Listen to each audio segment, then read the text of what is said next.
Thank you for standing by. My name is Bailey, and I will be your conference operator today. At this time, I would like to welcome everyone to the Rocket Lab Third Quarter 2024 Fiscal Results Update and Conference Call. All lines have been placed on mute to prevent any background noise. After the speaker's remarks, there will be a question-and-answer session. If you would like to ask a question during this time, simply press star, followed by the number 1 on your telephone keypad. If you would like to withdraw your question, again, press the star and 1. I would now like to turn the call over to Marielle Baker, Senior Communications Manager at Rocket Lab. You may begin.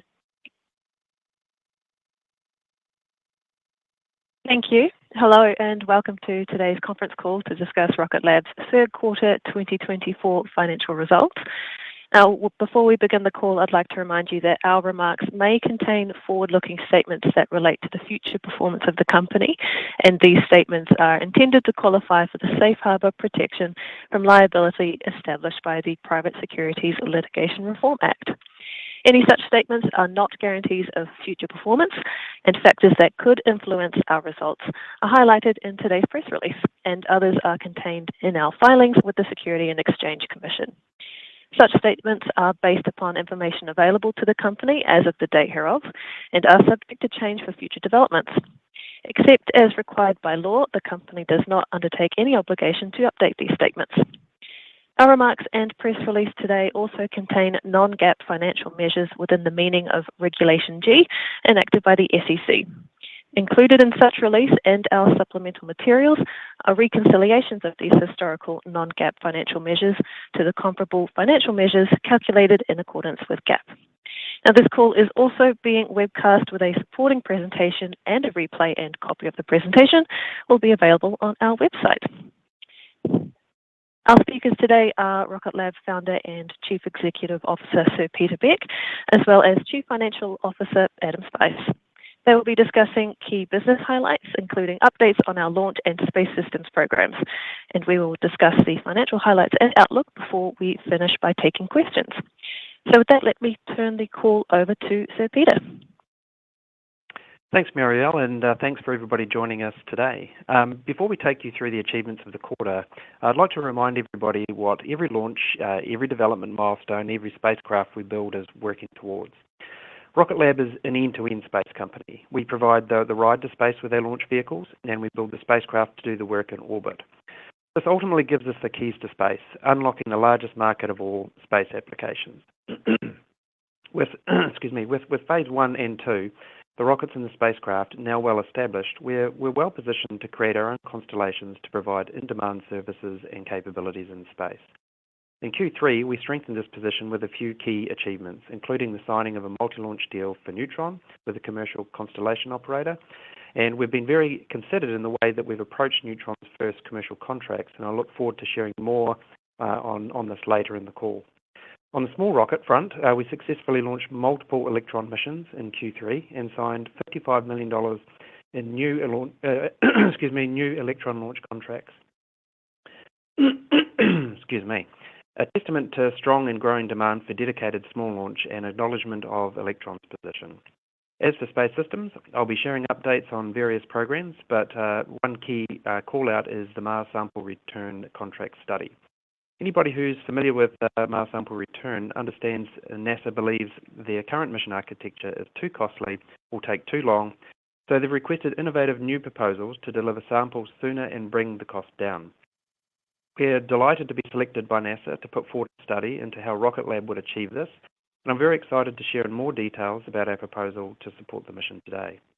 And of course, to deliver space systems at scale, you need to be able to pump out constellations of spacecraft quickly and cost-effectively.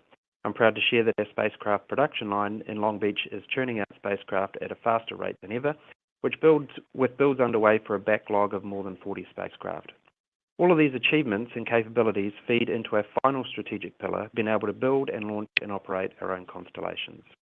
I'll address it right up front, which is that we're not ready to reveal details on what this constellation or application may be. But I think it's important to understand the strong foundation we've built up across launch and space systems to enable it in due course. Okay, on to some quick financial highlights for Q3. We delivered another really strong quarter with positive metrics across the business. third quarter revenue topped out at $105 million, within $1 million of our record revenue achieved last quarter. That's a 55% revenue increase year on year, while our backlog has grown 80% year on year to set at $1.05 billion at the end of September. I'll let Adam dig into the numbers properly, but I think it's important to note up front that once again that we're delivering on the old Rocket Lab adage and mantra of we do what we say we were going to do, across both engineering and technical achievements, but as well as financial goals. Okay, on to Electron updates. We've reached 12 missions for the year and counting, setting a new annual launch record for Electron. Only 2 rockets globally launched more than Electron, that's the Falcon 9 and the Chinese Long March, making Electron one of the most globally significant rockets flying today. Launch cadence is one thing, but doing so in a financially sustainable way is quite another. We've sold $55 million in new Electron launch contracts in Q3, but what's really important to note about is the significant increase in average sales price. This is now 60% higher than when Electron first started flying. We've brought a service to market that works, that customers need, and we've proven we can scale. The cost just reflects how rare and sought after this capability is. Just to help visualize it, here's a snapshot of the global launch cadence this year across all vehicles, and you can see Electron is right up in the top ranking in number 3 spot. Now, onto Electron launches for the quarter. We had 3 missions for 3 separate commercial constellation operators during Q3. Each of the missions are part of multi-launch contracts with return customers. Electron provides a vital sought-after service for small-sat constellation operators who want to be in control of their orbits, launch schedule, and mission parameters in a way that's just not possible on large rideshare missions. We had another quick turnaround between missions too, launching Electrons back-to-back from Launch Complex 1 within just 8 days of each other. Speaking of fast turnarounds, after Q3, we completed another record launch in record time. We launched a mission for a confidential constellation operator just 10 weeks after signing contract. This kind of speed is pretty well unheard of in the space industry. It's typical to take a year to go from contract to orbit. Of course, that causes bottlenecks and limited launch opportunities for satellite operators. Electron has plugged this gap, getting a satellite operation on orbit faster so they can test their technology sooner, begin generating revenue for constellations earlier, or collect urgent data from space on demand. I've discussed at length previously that launch is a lumpy business. It's common for customers to request delays and new launch dates, causing constant manifest shuffles.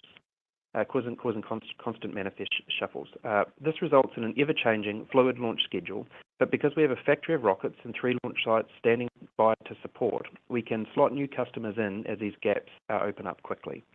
Now, I'm sure the software team will laugh at me for this, but in reference to ultimate flexibility, it's a feature and not a bug of the Electron business model, especially as we collect up to 90% of the contract value for every mission before launch day, with revenue recognized on launch. So if a launch slips a month here or there, the overall impact to the business is pretty well negligible. Right, moving on from small launch onto Neutron updates.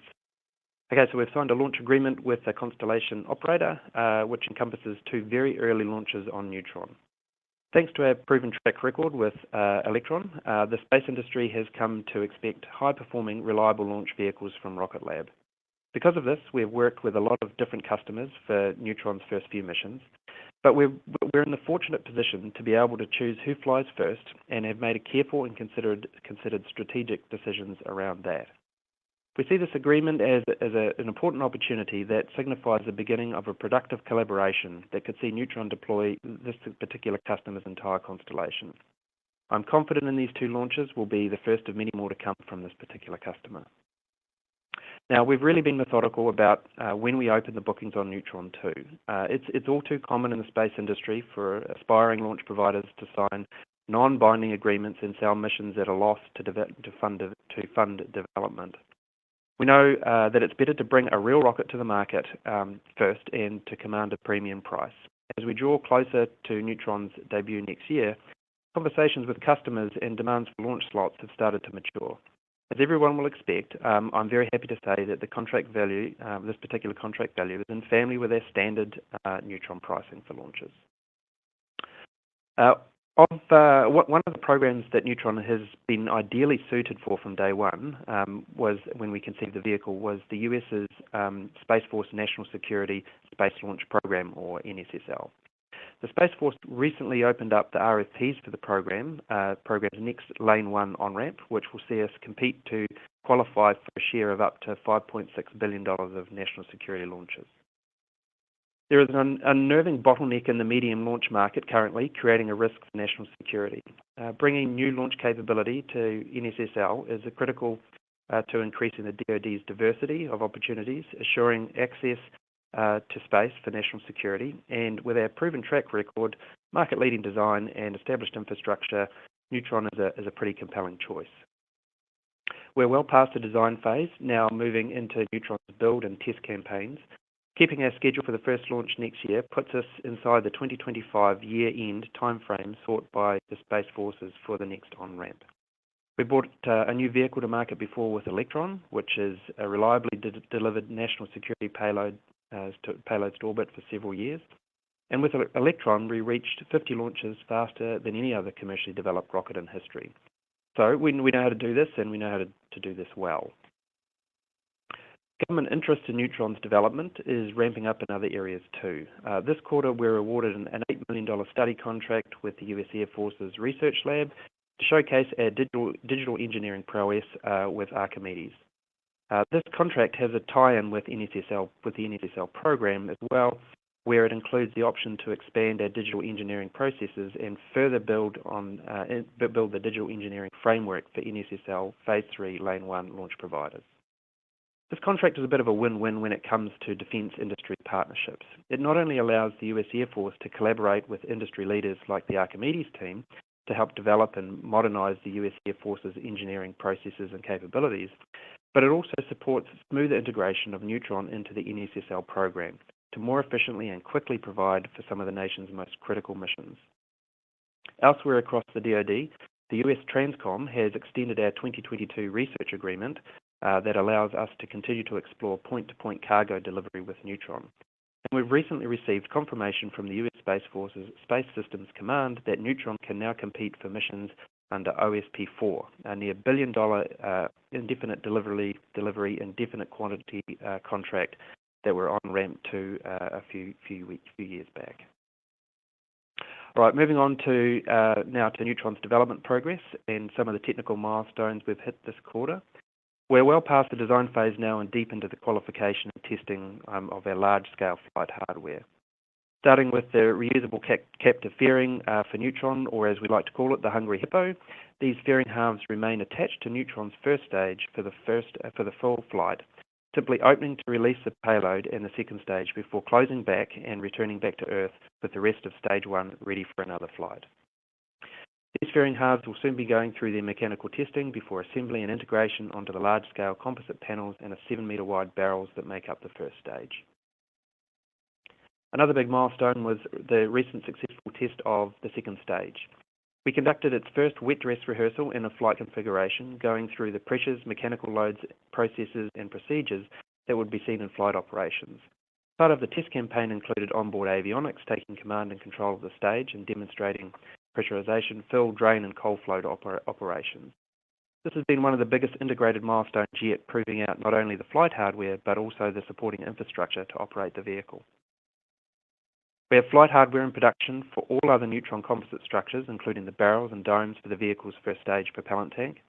All of the internal propellant management devices, the avionics, are on track for integration to the stage 1 tank before it goes through the same set of test campaign as the second stage has just done. Now on to Archimedes. We've talked about it before, our approach before with Archimedes, and how we were strategic in taking our time to bring a flight-ready engine to the test stand. That means we could hit the ground running to qualify it, rather than mess around with early prototypes needing lots of design tweaks and changes and in manufacturing that would ultimately slow the program down. We've seen that strategy really pay off in these past few months. Our engine test cadence in Mississippi has doubled over the quarter, and we brought multiple engines to the test stand.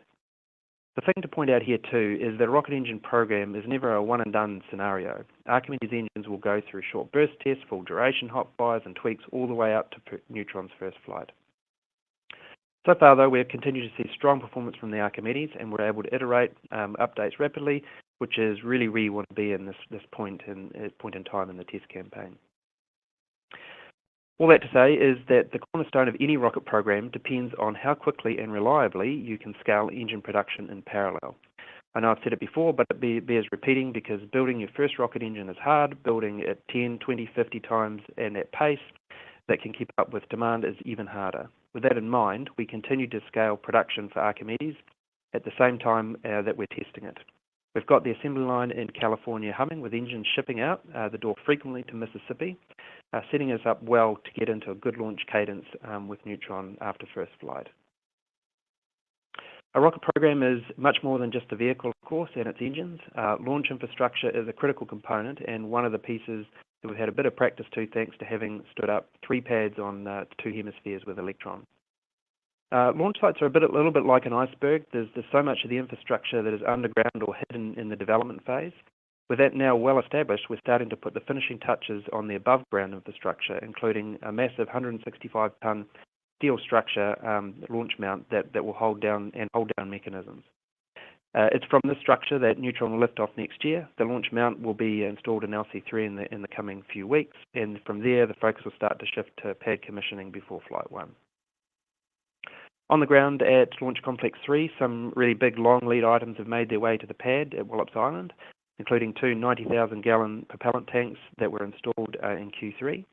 Each of them is longer than one of our Electron rockets, which really helps put into perspective the scale of the works that are happening at LC3.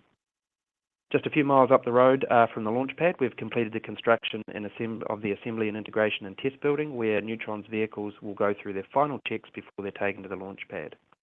Having this building only 3 miles from the launch pad is a real strategic advantage for us, as we don't have to grapple with the slow and expensive complex logistics of transporting a hulking rocket across the country just to get to the launch pad.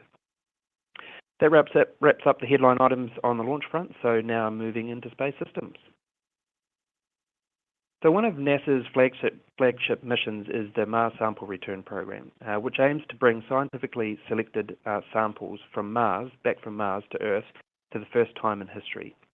But NASA has said that their current architecture is too costly at $11 billion and too slow, with the samples not expected to be into the hands of scientists until 2040. So the agency put out a call to industry for new proposals, and I'm proud to confirm we were selected to conduct a study. We're putting forward a highly compelling concept that will return Mars rocks faster and at a fraction of the cost of the current cost of the program. This mission is one of the biggest, most ambitious projects NASA has ever undertaken. It will completely change the way that we think about our solar system, potentially answer whether life ever existed on Mars, and help prepare for the first human explorers on the Red Planet. While it might not be obvious at first glance, it's a mission that we're actually uniquely suited to. Now, our fingerprints are already all over Mars. Our technology has been incorporated into missions like the Mars InSight lander, the Ingenuity helicopter, and even the cruise stage that brought Perseverance to Mars, enabling the very rovers that are collecting the samples to be brought to Earth under the Mars Sample Return. From orbiters and rovers, landers, cruise stages, we have experience in delivering mission success on the Red Planet. Now, everything we've put into place over the years, either through our own organic development or through acquisitions of some of the industry's leading technology suppliers, has been part of our methodical strategy to offer vertically integrated solutions for complex missions just like these. Mars Sample Return requires an immense depth of experience and capability, the very kind that our team and technologies have delivered on before. We have the expertise in building and launching small rockets from little planets. We have the innovative Mars spacecraft. We have demonstrated re-entry capability. We've enabled rendezvous and proximity missions. We're leaders in guidance, navigation, and control, and our flight software is already on moon landers. And we know how to manage large and complicated missions, including ones for NASA. We've shown time and time again that we're disruptors in the industry who are able to conduct missions beyond Earth's orbit on a rapidly fast development timelines, and when others say they can't do it, we can do it at a fraction of the traditional cost. We look forward to delivering this once again for Mars Sample Return should our proposal make it through the selection process later this year. Now on to other updates across our space systems business. Before I dive into more specific mission updates, I want to provide a quick snapshot of just some of the various programs underway. This one is just the latest lineup of spacecraft we're building right now or have already completed.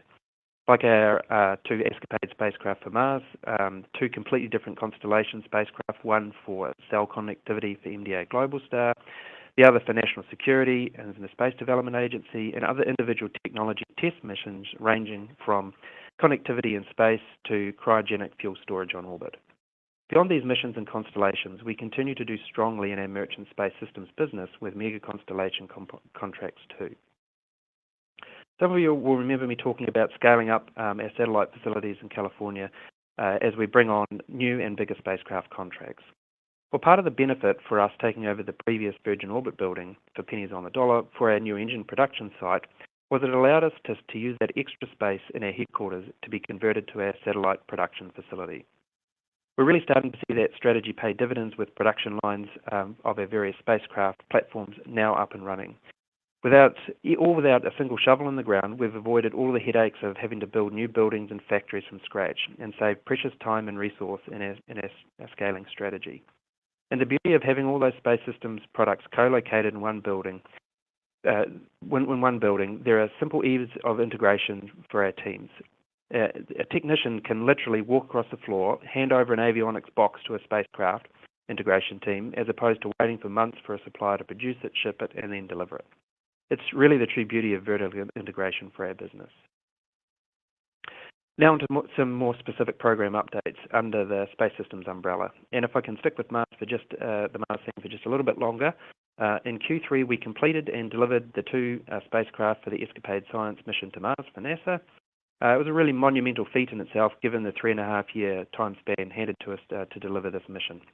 Unfortunately, however, outside our control, the rocket these satellites were launching on wasn't quite ready in time for that Mars transfer window, so the mission has been somewhat delayed. But the team is standing by and ready to support once the new launch date is set. Onto our $500 million prime contract with the Space Development Agency for their Tranche 2 transport layer constellation. The team is hitting some great technical targets within the program. The preliminary design of the spacecraft complete. The work can begin pulling the hardware together in the clean rooms at headquarters.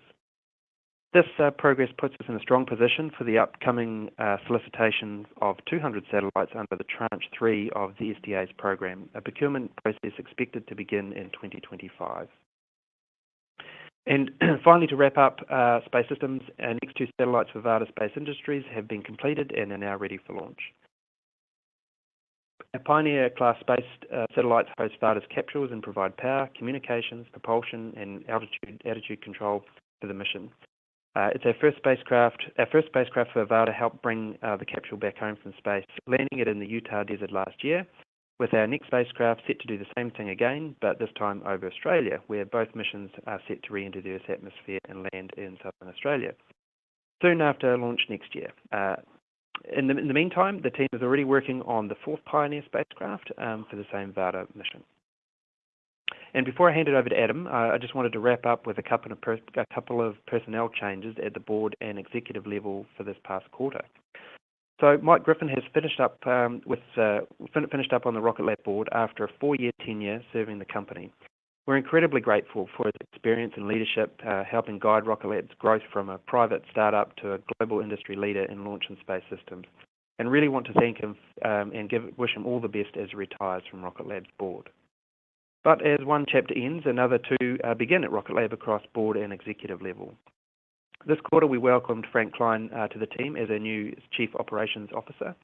Frank joins us with 30 years of international manufacturing experience and leadership in the automotive industry at Daimler, Mercedes-Benz, and most recently a prominent EV company. As a COO, Frank is leading our efforts to scale global manufacturing of our spacecraft, launch vehicles, and spacecraft components. And it's great to have a seasoned and experienced leader like Frank bring his wealth of knowledge in lean manufacturing and scaling to Rocket Lab. And Ken Possenried also joined us in the board of directors this past quarter. He joins Rocket Lab after a 35-year career at Lockheed Martin in financial leadership positions, including serving as the Space Prime's Chief Financial Officer. Ken's deep aerospace and defence industry experience, combined with his financial leadership, adds to even more horsepower on an already impressive board lineup, and it's fantastic to have him on board to help us shape the future. So with that, I'll hand it over to Adam now to provide further commentary and to discuss our financial highlights and outlook. Over to you, Adam. Great. Thanks, Pete. All right. Third quarter 2024 revenue was $105 million, which was at the high end of our prior guidance range and reflects significant year-on-year growth of 55%, driven by strong contribution from both business segments, but led by Space Systems. Our Launch Services segment delivered revenue of $21 million, in line with our prior guidance. Our current backlog continues to support our 2024 target average revenue per launch of $7.5 million, with some quarterly variability tied to volume purchase commitments, launch location, and mission assurance requirements. Our Space Systems segment delivered $83.9 million in the quarter, near the high end of our prior guidance range of $79 million to $84 million, reflecting sequential growth of over 9%, driven primarily by a strong quarter from our space solar business. Now turning to gross margin.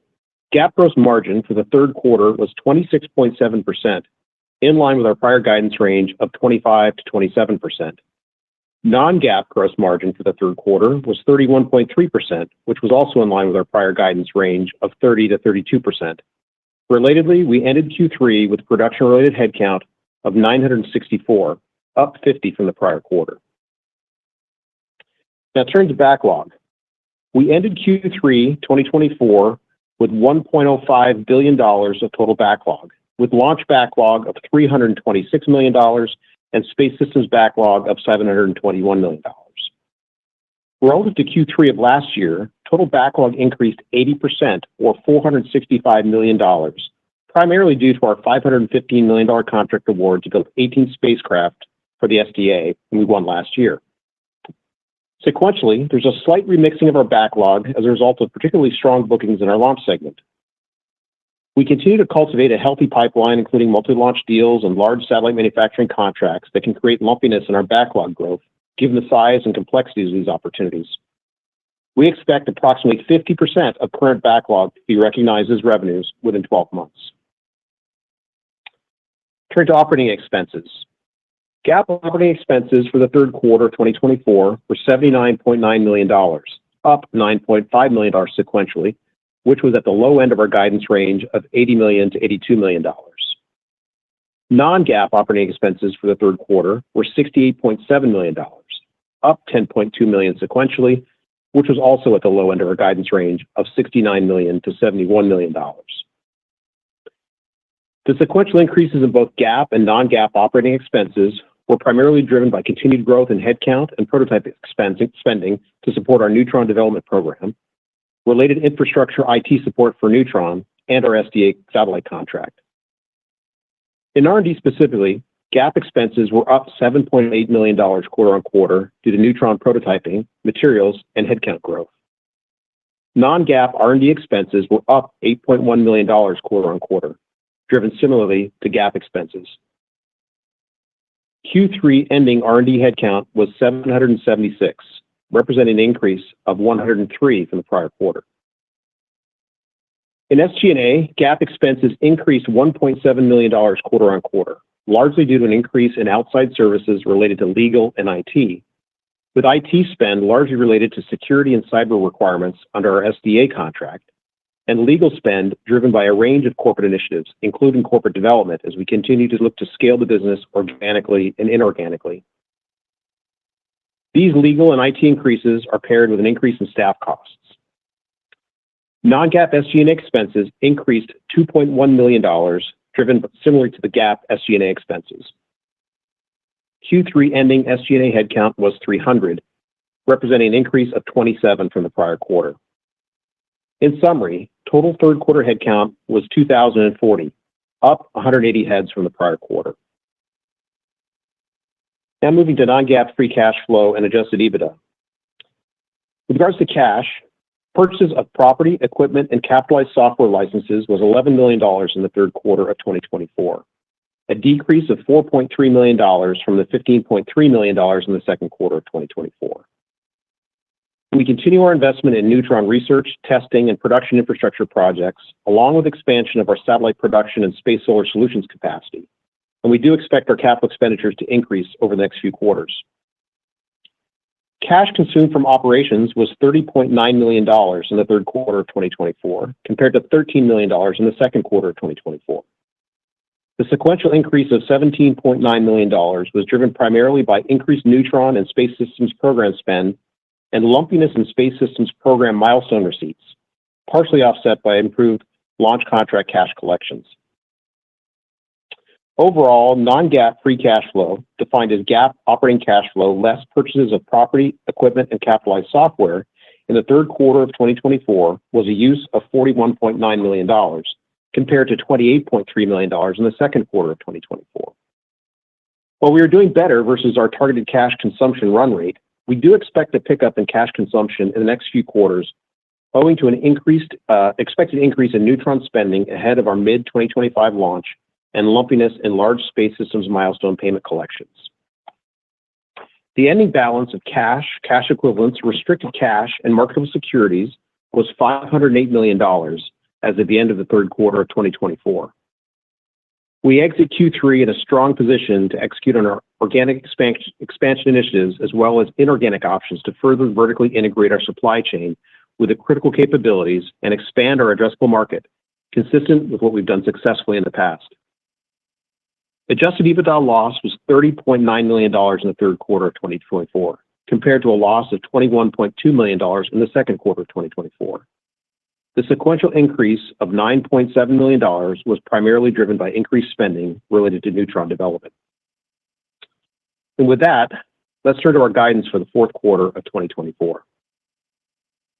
We expect revenue in the fourth quarter to range between $125 and $135 million. This range reflects a step up in space systems and an increase in launch cadence consistent with our prior outlook. In the past, we've broken down guidance by launch and space system segments.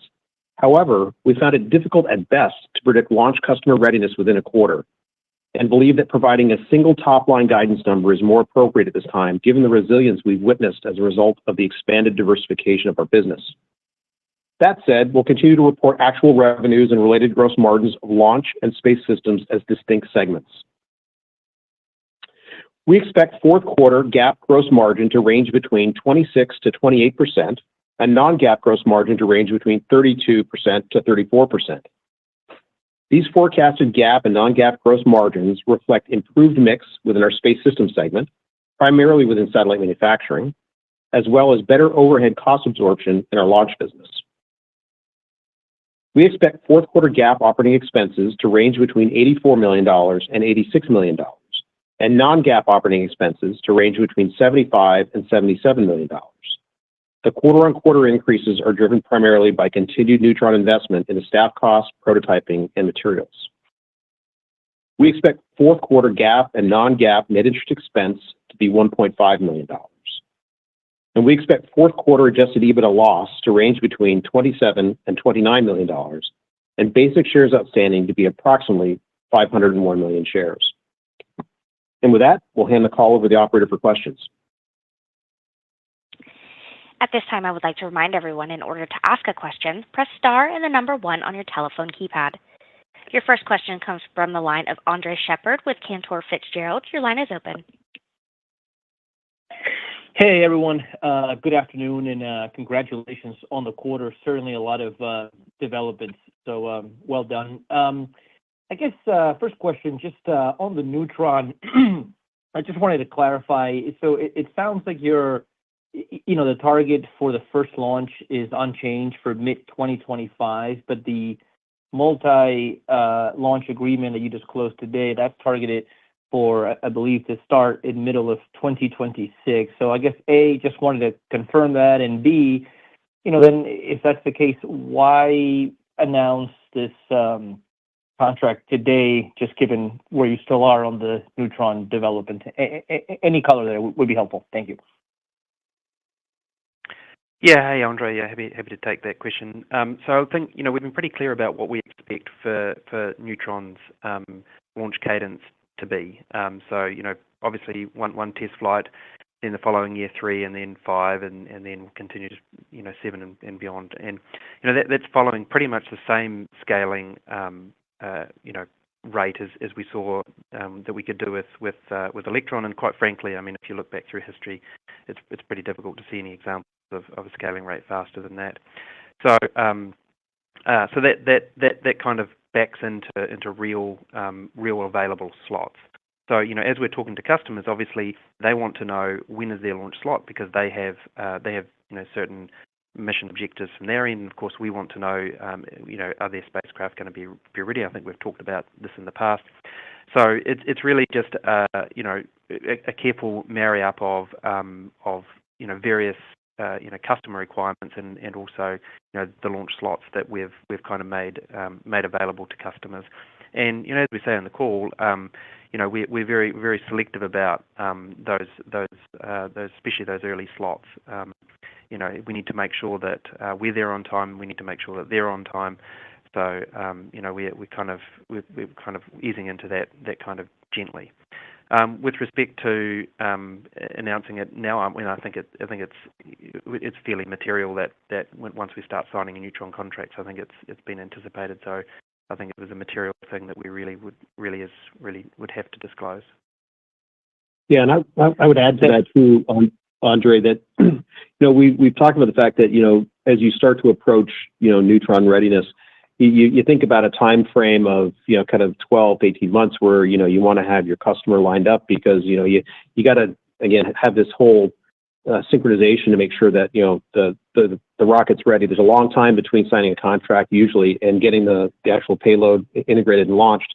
So I think the timing roughly worked out to that. And then I also think it's important that what we've also said, and I think Pete's been very, very consistent in this, that we're not going to be selling heavily discounted Neutron launches just because it's a new vehicle. We bring a lot of heritage to this market because of the 54 successful launches that we've had with Electron. And so it's really did put us in a really good position to, again, not be out there kind of, having to do heavily discounted launches just to gain credibility. So I think this was definitely an important milestone for the company to reach, and we're very happy to be able to announce that today. Thanks, guys. That's super helpful. I appreciate all that context. Maybe just a quick follow-up, if I may.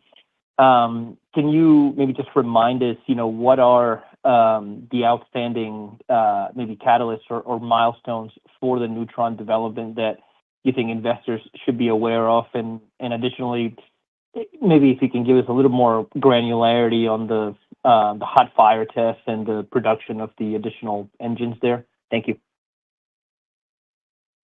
Yeah, sure, Andre. The best way I like to explain it is, and we tried to do a little bit of that in this presentation, was you need to think of it as three kind of pillars. One, you have launch infrastructure, and that's actually where the majority of the capital flows into. And the things that everybody should be watching there is stuff being built. Quite simply, steel going in the ground, concrete being poured, and things that look like a launch site. Now, thankfully, that's relatively easy to follow because it's sitting on the coast, and it's relatively easy to get information on that. And of course, we provide good updates. So that as long as steel is being built and shipped and propellant lines are running and all the rest of it, then you can feel pretty good about that. And then the second pillar is kind of structures. So you've seen full stage 2 tanks and flight configurations running during wet dresses, fairings, first stage tanks. So as long as you keep seeing all those large structures, I think you can see that we're on track. And they all come together relatively late in the piece for an end-to-end wet dress rehearsal. And then with Archimedes, we're in a test and qualification campaign. So, what we're doing with that engine is we're finding, it's called a run box basically, is we're finding all of the operational conditions of that engine and defining what they are. So we have a kind of a desired run box, and then we'll have an actual run box. And what we're looking to do is changing various intake pressures of the propellants and various operating points and really understanding the engine and what kind of idiosyncrasies it may or may not have. So the hot fire campaign reached a really important milestone last quarter where we put a production engine that was full of all production components, valves, hardware, software, and we took it to over 100% throttle level. So I think that was a really important milestone. So working from that, it's just all about accumulating test time, putting the engine into unknown conditions, and continue to evolve the engine and increase its performance over time. And I sort of made comment in the script here that like an engine program, it's a long process. Yep, you can make fire and you can achieve kind of preliminary targets and milestones, but you're always looking to improve either manufacturing or performance or reliability of an engine over many years. So I think we're in a good spot, but those are the three things for folks to track. Wonderful. I really appreciate all that color. Congrats again on the quarter. I'll pass it on. Thanks, Andre. Your next question comes from the line of Edison Yu with Deutsche Bank. Your line is open. Hey, thank you for taking our questions, and also congrats. I know you're not saying too much on the Neutron award, but maybe I could kind of ask from a different perspective.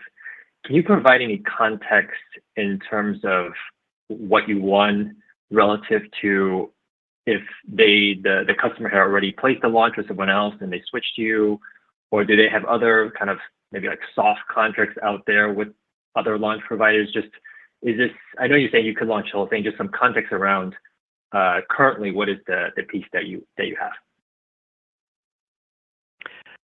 Yeah, I mean, look, we probably can't say too much, but it's a customer that that we know, and as I mentioned, we were very strategic in these especially these early launches about who we want to almost essentially partner with on these early contracts.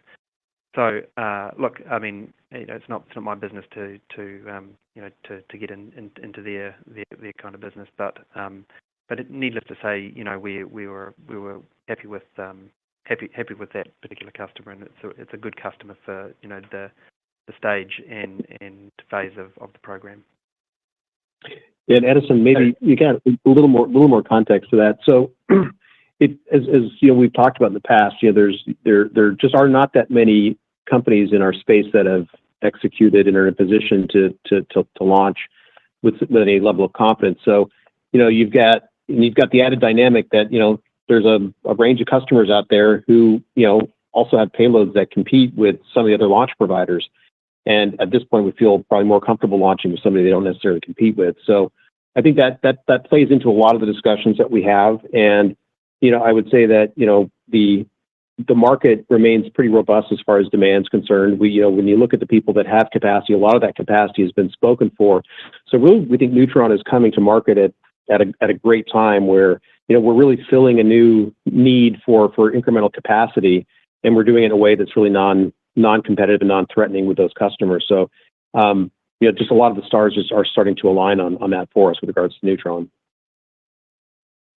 Understood. Then a follow-up question, a bit longer term. Obviously, you got Frank on board now, and he comes from the automotive industry. And curious if you could maybe dimension the kind of scale you're looking for. Obviously, automotive is orders of magnitude higher scale than aerospace. Is Frank really coming on board to kind of take you to that much higher level, or more to kind of get the existing backlog up to speed? Yeah, look, a bit of both, Edison, and we have some components that are at low scale, like Mars spacecraft are never going to be produced at high scale, and then we have other things like reaction wheels where we produce thousands a year of.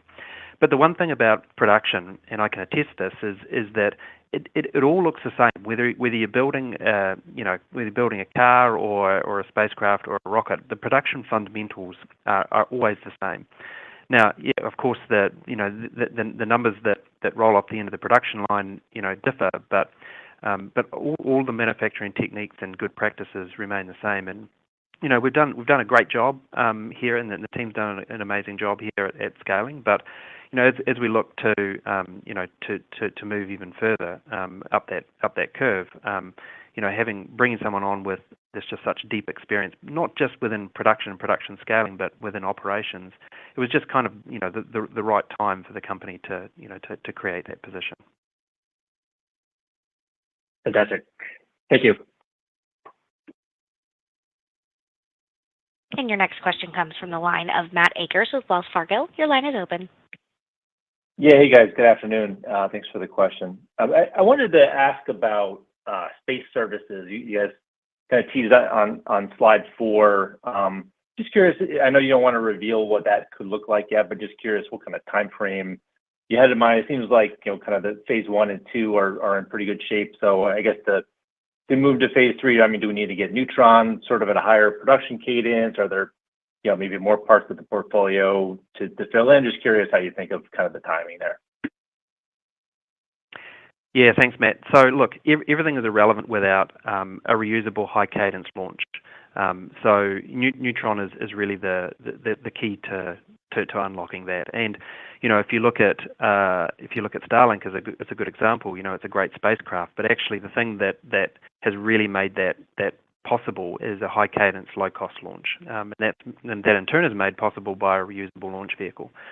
So until Neutron is flying at some level of cadence, it's kind of academic to talk about deploying constellations. Yeah, got it. Okay.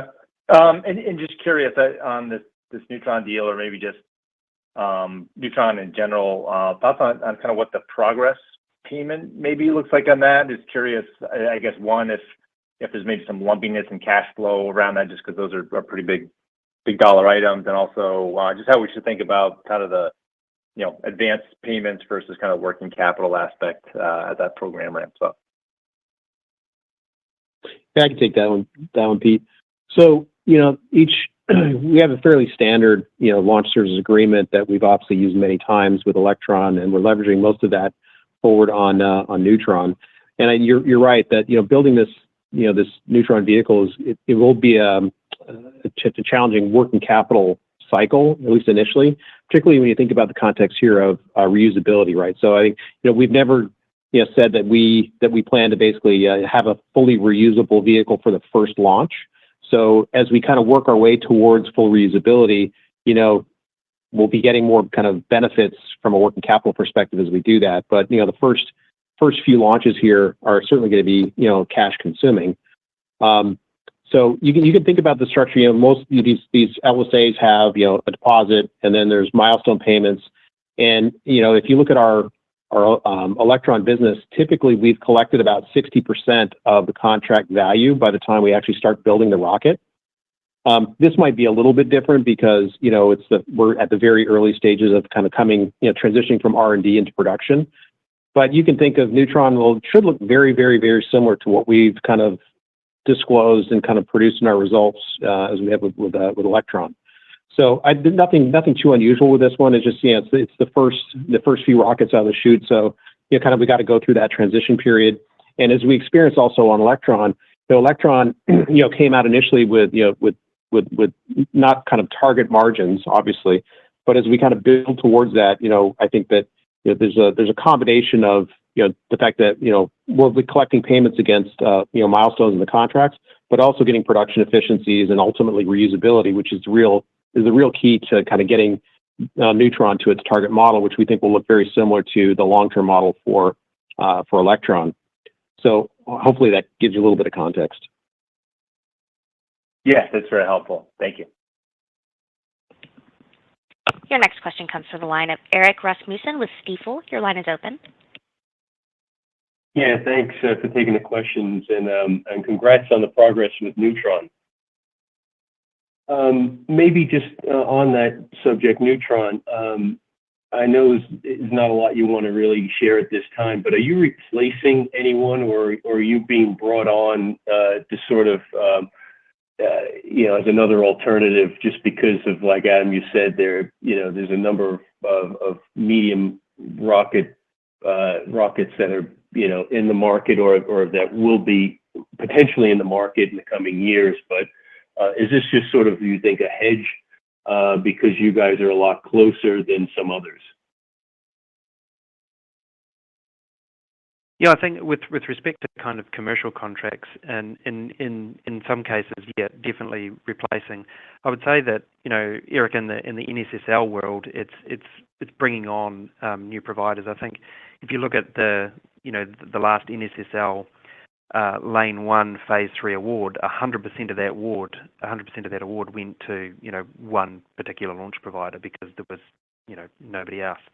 So in some cases it's replacing, and in some cases it's just being brought on as a new alternative. Okay, and then you stated that the ASPs, you're going to be pretty firm on pricing. Is that the 50 to 55 million that you initially talked about, and that's sort of where things have settled maybe for these two dedicated missions? And it says you're starting in mid-26. Would both of those potentially happen in 26, or how should we think about sort of timing, assuming you do meet the mid-2025 for your first test launch? Yeah, I mean the launch pricing, as we pointed out, is that was a really important thing for us, and I think as I've said, I made, well, I kind of had to, but with Electron, it took us years to flush out bad kind of contracts with respect to ASP. So no, this contract is in line with our previously discussed ASP for Neutron, and then on the we're selling real slots with real launch windows. So we kind of somewhat at the bequest of the customer. So so the 26 timeframes for those launches are the customers driven requests. Gotcha. Maybe just staying with launch. You're sitting at 12 launches year to date. You previously gave a range of 15 to 18. You have another one slotted in the coming weeks at the earliest. You would need sort of 4 in this quarter to get to the bottom of that range. But do you still feel like that's a viable range for you, the 15 to 18 where we sit today? I appreciate you not giving specific guidance on that, but I just want to get a sense of your confidence level on that prior guidance of 15 to 18. Well, I mean, if you recall at the start of the year, we thought we were going to do 22, but that so I'm always a little bit gun shy on this these days. But no, I think we've got certainly a very busy fourth quarter, and at this stage, the customers are looking good, so I think we'll be within that range. Okay, and then just on the NSSL, I just want to clarify the RFPs opened up pretty recently within the last 2 weeks.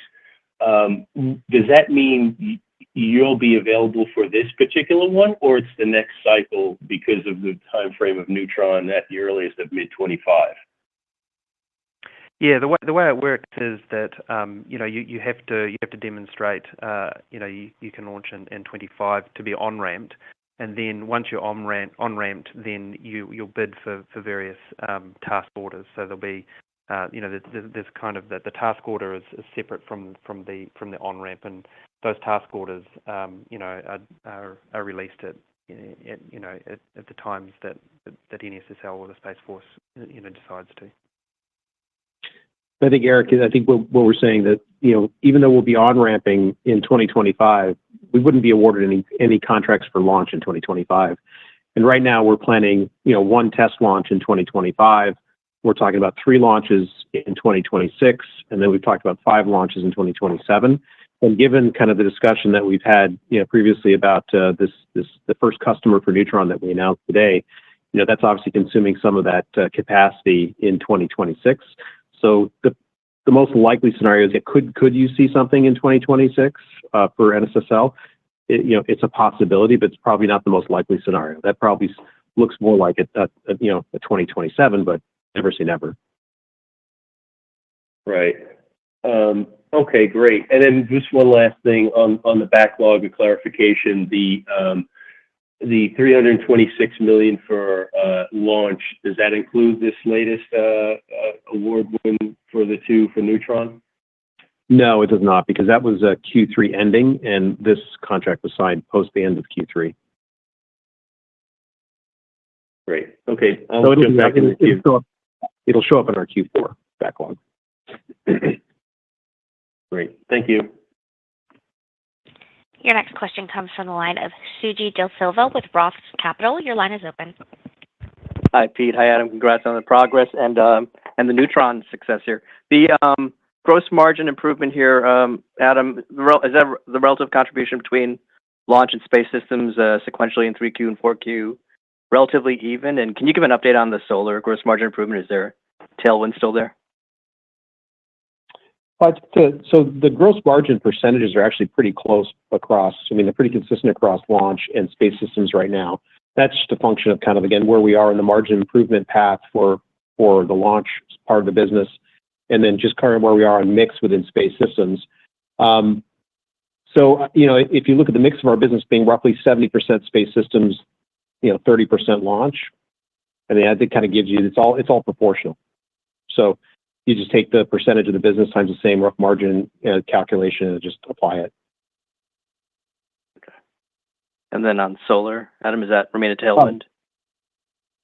So solar has actually been progressing. It's a little bit slower than we thought. We've talked about that on some prior calls where, we expected to be at target margins within, which was, we said about 30% non-GAAP gross margin for that business within 2 years of the acquisition. So we acquired that business in early 2022.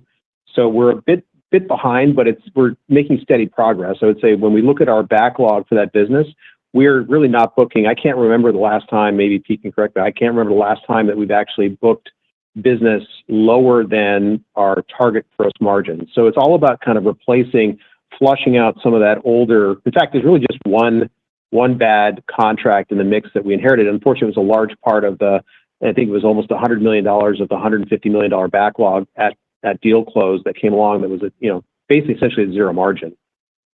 So as we build the new business at target margins or better, that's starting to flow through now. And we're seeing that come through in a little bit more profound way. And so I think that, I think we all have actually probably more conviction now about getting to that 30% better target gross margin for that business. It's just taken us a little bit longer. And so I think, it's also not too dissimilar to our launch business where it's a very kind of fixed cost oriented business. So when you have a good quarter where you're shipping a lot more product, you get the benefit of that overhead absorption. And as we mentioned earlier, and we mentioned in our prepared remarks, the solar business was particularly strong in Q3. Okay, great. And then my other question's on the launch business. I understand that Neutron's going to add to the backlog this quarter, but Electron growing $55 million. I'm just wondering how that compares to the last few quarters. Is that kind of in a range, or is it accelerating? And what the drivers, if it is accelerating, are? Is it ASP trending up, or any color there would be helpful? Yeah, I'll have a crack at him. Yeah, go ahead, Pete. Yeah. I'll have a crack and maybe add a bit more color as well. So launch is lumpy. Like actually launching the rockets is lumpy. So is the contracts, and we can go a quarter without signing anything. So as far as historical kind of look backs, I mean certainly this is been a good quarter for Electron, but it tends to be pretty lumpy throughout. Yeah, and if you look at, certainly we book more launches, and again, as Pete said, it's lumpy because we're chasing bigger multi-launch agreements, but also the ASP has been very supportive. So I mentioned earlier that the average selling price for 2024 for Electron works out to be about $7.5 million per launch, and we've also talked on previous calls that our total backlog for Electron is priced at around $8.2 million ASP. So we're actually doing better on booking at higher prices, so that we're having a beneficial ASP mix effect, and that's obviously helping contribute to the backlog growth, but also to what we believe is kind of nice steady progress towards our target margins for that Electron business. Okay, very helpful. Thanks, guys. Mm-hmm. Your next question comes from the line of Andre Madrid with BTIG. Your line is open. Adam, Peter, thanks for the time. I know we kind of danced around it, but I wanted to just ask more specifically, how much was total Neutron development cost in 3Q? I know previously you said about 160 for the year or about 40 mil a quarter. And also, like, is that kind of still an appropriate target, looking all in?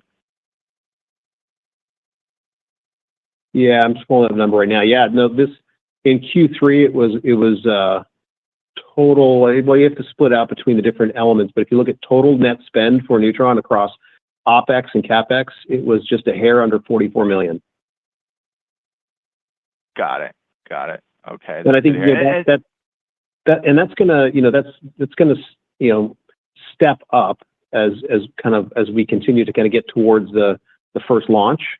So that's why this first launch of Neutron is so important for us, because that really has such a tremendous impact on the P&L, right? Where we have all of this cost right now just hitting R&D.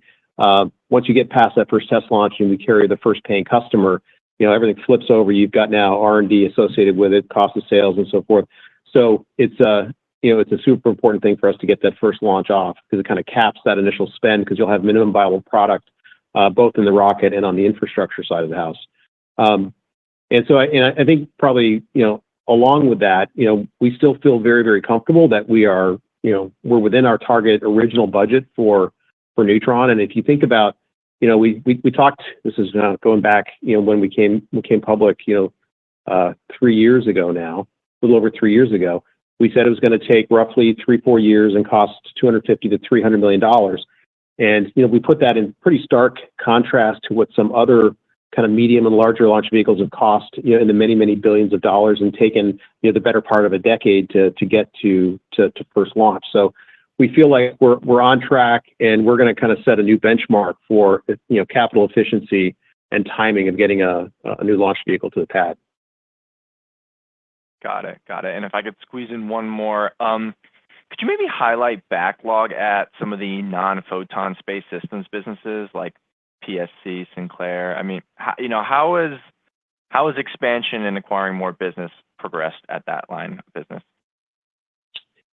Yeah, those businesses continue to grow at a pretty healthy clip. If you look at our target growth for the components business within space systems is around 20%. And we feel very comfortable. We've been, delivering, better than that, considerably better than that in some parts of our business. I would say that, of our components businesses, Sinclair's probably had, experienced the most recent growth. And, that's driven by, the Mega Constellation reaction wheel contract that we've talked about in the past that, has been starting to ship. But, we've seen strength, across all of that. If you take it in aggregate, we kind of look at it across all of it. And when you look at our merchant business or the components business, there's really two pieces to that. There's the merchant components that we sell into other spacecraft manufacturers, and then there's the integrated or vertically integrated supply element, where we're now supplying our own feed, if you will, into these spacecraft manufacturing projects that we've won, like SDA and like the MDA Globalstar. So it's really, the growth is fueled not only by overall macro growth in the broader merchant market, but also from our own internal consumption as well.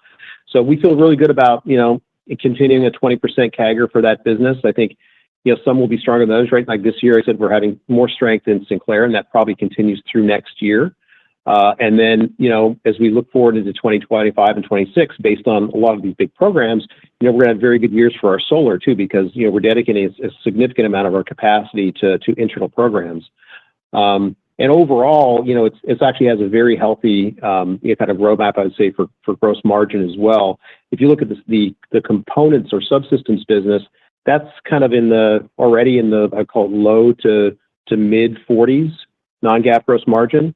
And we think there's some upside to that. And then there's just the kind of a little bit of the offset where you have these bigger, program gross margin models that are kind of more towards, call it 30%. So you've got that blending effect there. But we feel really good about, all the elements of that subsystem business. And since you brought it up, what's the mix between what goes in-house for components versus what's, delivered as a merchant supplier? And do you guys have a target mix for space systems, I guess? Yeah, that's a good question. I don't have that data at the tip of my fingers, and I don't really want to try to guess on that. I mean, I think for some of the businesses we have a little bit more visibility. So I'd say, for example, I think in our solar business, I think our internal capacity consumption right now is probably only about 10%. So 90% is going out to the merchant market, to a lot of the people that sell into the national security market for these exquisite systems. When you look at the separation systems business, for example, we sell a much more externally than we consume internally. Just the fact because it's one of the most predominant separation systems that flies on basically all rockets. So there really is a mix. But that's a good question. We can certainly follow up offline and see if we can get you a more kind of concrete answer to that. Yeah, definitely. I would appreciate that. Adam, thanks so much for the call. I really appreciate it. Sure. The next question comes from Jason Gursky with Citi. Your line is open. Hey, good afternoon, everybody. Pete, I want to have you just walk us all through, if you don't mind, one more time, why it is that we have to do 1, 3, and 5. And if there isn't an opportunity to go a little faster here, you suggest that, history would suggest with others you got to do it that way, but why is that the case? And Adam, you talked about throwing CapEx. There's some more CapEx coming into the mix here. Is this something we could throw some capital at and speed things up a bit? Jason, you asked the question that Adam asked me every day, and there's some things that you can throw as much capital as you want, but until you fly, you can only learn a certain number of things. And look, 135 is a pretty good scaling rate at best. And fundamentally, you fly your first rocket, and you'll do the best job that you think you can. There's a whole lot of stuff you can test on the ground, and then there's a whole lot of stuff you can't test on the ground. It's just we'll obviously forward build as many of the components that we think in many of the systems and structures as we can. But you can find yourself just in a dead end pretty quickly. But it just takes time to scale the production line. And we've tried to front end it as loaded as best we can. With the engine production line, generally the engines are the longest pole in the tent from a production perspective. So we've really leaned into that. So hopefully we can do better. But it just takes time to put one on the pad and commission it and learn from it, and then roll those iterations into the next vehicle. And we're flying customers' payloads, so everything has to be very methodically thought through, and every change is well qualified to reach that cadence. I guess it might be a slightly different story if you had no customers and you just threw everything at it and had a different risk posture. But we're looking to get into commercial operations as quickly as we can. So when you're flying a customer, you can't just kind of be fast and loose. You have to be very methodical in any of the changes that you roll in. So and we just don't want to be unrealistic with what's been what can tangibly be delivered. But Jason, I'll be asking Pete that question every day going forward as well. So sorry about that. Yeah, if you can do it on my behalf, I appreciate that. Yeah. And then Pete, look, 1, 3, and 5. Okay, so we've got 6 launches, one's a test.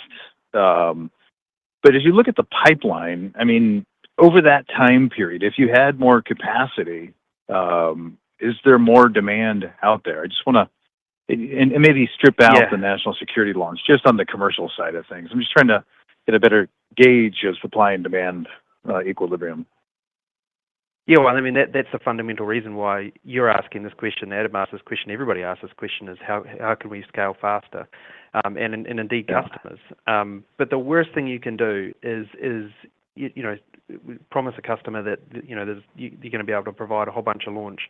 They make a big commitment to you, and then you don't deliver, because that's just it plays havoc with their business. So that's not good for their business or long-term relationships, or quite frankly our reputation. So of all the things we worry about, I think we've said before, demand's not one of them. We worry more about how fast can we scale the Neutron, rather than are there customers there to fly on it for sure. Right. Okay. Then last one for me. I'm just kind of curious. We've got a new administration coming to town. Let's see here. I guess what policy statements have you heard to date that either have you encouraged or are giving you a little bit of pause? And what would you suggest we here on the outside kind of pay attention to here as this transition happens? What are you going to be looking for and looking to hear from the new administration? Yeah, it's a really good question. So I think what I take out of it is that I don't think there's ever been such a focus on space from any administration. Perhaps back in the Apollo era, but I mean it's very clear that this administration has a very strong focus on space, which is good. And when space wins, Rocket Lab wins.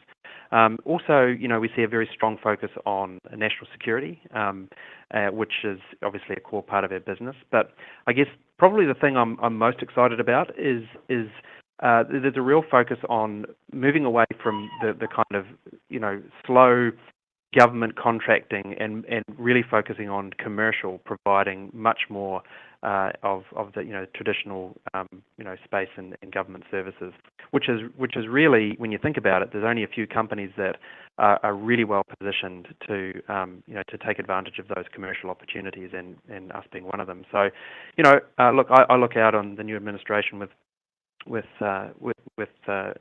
quite a bullish outlook, given those kind of three things. Right. Okay, great. I'll pass the line. Appreciate it. And your next question comes from the line of Michael Leshock with KeyBanc Capital Markets. Your line is open. Hey, thank you. I wanted to ask on space systems. You've talked about both organic and inorganic ways to scale the business. Was just hoping for an update there on the M&A pipeline, whether you see any new opportunities. And then secondly, you also have those organic initiatives like additional clean room capacity that you already have the footprint for.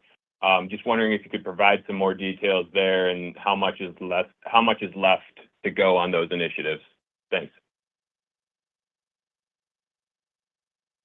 I can take a swing at this, Adam, and maybe you can follow it up. On the kind of the organic stuff, we always have a number of new products and things in development. Some of those are spin-offs from some of the programs that we're developing. Some of them are just areas that we think there's a market opportunity for, and the way we kind of talk about those is obviously you've seen in the past product releases from us. So that will and when we have something that we think is ready, then we'll release it. And I think we have a pretty strong reputation that we release it when it's done. We don't kind of talk about it until really it's done. And you saw that with even reaction wheels or something like the HASTE missions. We announced a HASTE mission, and then a number of weeks later we launched one. So that's kind of the way we roll with organic product development. And then inorganic, we always maintain a pretty healthy pipeline, and maybe Adam, you can provide a bit more comment on that.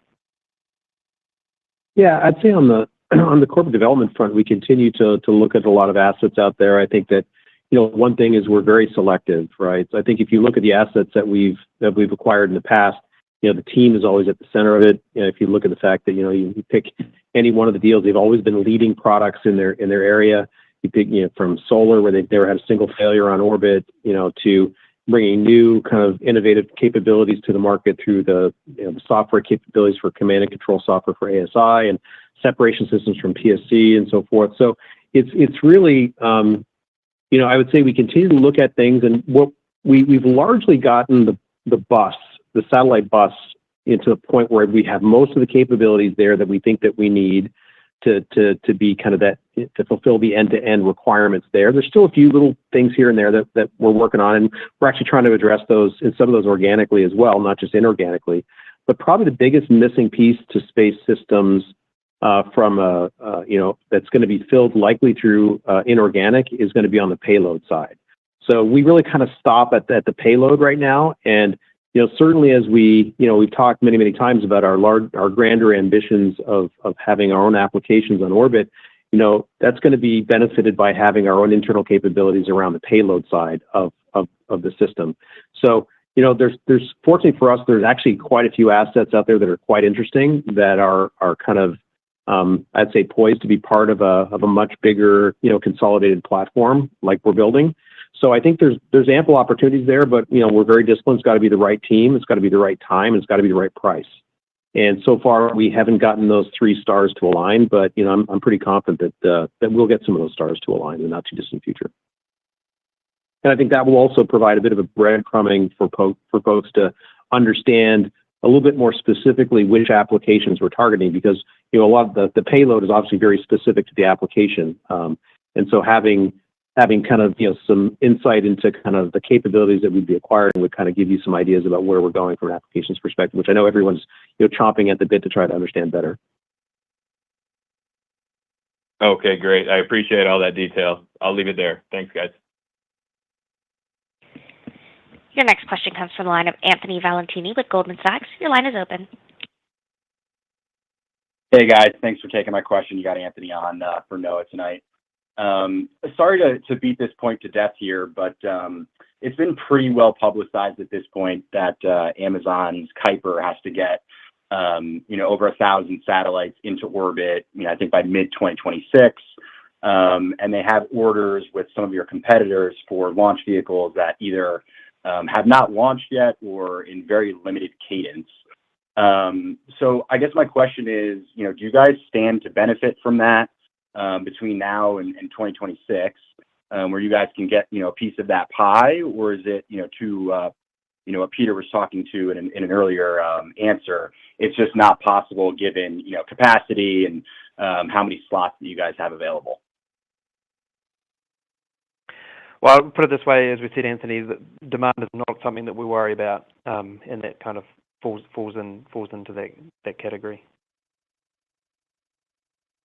Okay, that's helpful. And then, Adam, for you, is the systems segment profitable today? Well, we only report our segments down to the gross margin line, and that's because we have a lot of shared resources across the different areas of development and production and so forth. And also, we have one key decision maker, which is Pete, who kind of provides the overall kind of investment decisions or mandates across both businesses. So I would say from a technical accounting perspective, we can't say that the space systems business is profitable on that level. But what we can tell you is that when we look at kind of anecdotally across each of the lines of business, it would be safe to say that that the vast majority, if not all, of the cash consuming nature of this business is coming from Neutron. Right. So I think that's one of the most important things about getting Neutron to a minimum viable product in the first launch up. Things will become a lot more clear at that point. And actually at some level doesn't really matter, because then the overall profitability of the company starts to shine through. So, again, I would say that we can't say, technically that space systems is profitable at this point, because we just don't account for the business at that level right now. That could change in the future, but that's not the current kind of approach we take to it. Okay. Yeah, that makes a ton of sense. Last one for me here. I just want to confirm the test flight on Neutron in 2025, that's no revenue, right? Correct. Yeah, there won't be any revenue associated with that launch, but we are working on things that would allow us to have, probably some contra R&D associated with that. So looking to do some creative things there where we can kind of buy down our cost of that test launch. And so that's something that we're working pretty hard towards, and hopefully we can get some of that to come into focus. Awesome. Thank you guys so much. Appreciate the time. Your next question comes from the line of Kai von Romer with TD Cowen. Your line is open. Super. Thanks so much. So Adam, your ASPs for Electron have gone down sequentially for 3 straight quarters, and yet your gross margin has improved. Now, I know that costs are kind of specific to each mission, but what does that tell us about the underlying core profitability of Electron? Yeah, it's really a function of so when you talk about ASP, the ASP is a function of customer timing, right? And so we have some customers that sign up for many launches, and as a result of signing up for these bulk buys, they naturally get a lower price. And we get the benefit of having actually better margins on a lot of those flights because a lot of the work doesn't have to get redone. All the GNC work that you have to do for each individual flight, you don't have to redo that. You get maybe the benefit of having payload adapter plates that are common, across multi-launch deals. So a lot of what you're seeing, the ASP is again just a function of timing of where the customer wants to land. And so we're very comfortable kind of with the number that we set for the year at $7.5 million being the average. And of course, as I mentioned before, our total backlog is priced at $8.2 million per Electron. So that kind of shows you where it's going. And then, the reason why the gross margin has gone up, despite having the optics on the ASP, is because we've been getting production efficiencies, right? So as we've gotten better at building these Electrons, the cost is coming down, which is helpful for us. So even as ASP may go down, gross margin go up. I think that's kind of the most salient points of kind of the gross margin trend analysis. Got it. And the second one is, you started the year, Peter, you mentioned that 22 launches sort of scheduled or targeted, and we're going to probably end up at 15 to 18. Have you ever thought, and one of the big problems is that you commit to a certain price and the customer commits to a certain date, but it's not a hard date. Have you ever thought of a kind of pricing so that if the customer misses, the price goes up? And I know that you have other competitors, but certainly if you could get your number of launches up, you've made a big point of how high the fixed launch costs are. Is there any thought of kind of getting that volume, thinking of creative ways of getting that volume up? Yeah, some launch contracts have provisions for penalties, but if a customer has had a failure of something in a TVAC, and then you start loading penalties on them, it's not great for long-term relationships. And I think the learnings here for us, and I think for everybody as well, is that the service that we provide is a bespoke, dedicated service for customers to launch, and they pay the premium for that. You compare an Electron to a rideshare, it's many times higher. So that's what they're paying the premium for. I guess the point that we try and make is that once a customer goes into backlog and we start collecting the cash from that customer, these customers never go away. They just sort of shift around. It's just a peculiarity of the way that revenue is recognized on launch. So no, I think we continue to play launch whack-a-mole, and wherever possible, like you see we did in the last quarter, we'll take quick turns business and fill some gaps. But it's kind of really the reality of the service that we provide. Terrific. Thank you so much. And there are no further questions at this time. I will turn the call back over to Peter Beck for closing remarks. Great, and thanks very much for everybody sticking around for the questions as well. Much appreciated. But before we close out today, I just wanted to draw your attention to some of the up-and-coming conferences we'll be attending. We'll look forward to sharing more exciting news and updates with you there. But that wraps up today's call, and thanks everybody for sticking around and listen to all the progress that's been made. The team is certainly very proud of this quarter and what we've achieved this year. So thanks very much. This does conclude today's conference. You may now disconnect.